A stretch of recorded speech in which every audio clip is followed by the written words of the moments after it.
Hi guys, আজকে যেটা নিয়ে আলোচনা করবো একটা সিরাপ, রেসপিরা সিরাপ, যেটা হচ্ছে কাশির সিরাপ, কাশি রেসপিরা সিরাপ।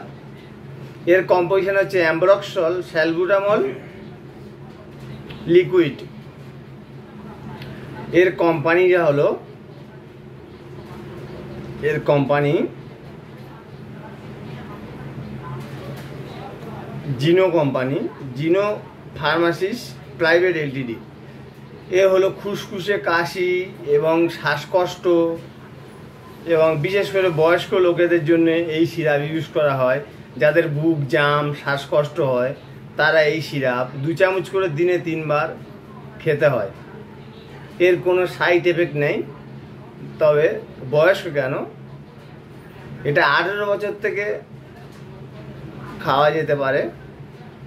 18 বছরের নিচে এই সিরাপ খাওয়া যাবে না। এই সিরাপটার এই কাজ। আজকে এই পর্যন্ত। দয়া করে চ্যানেলকে সাবস্ক্রাইব করে দেবেন।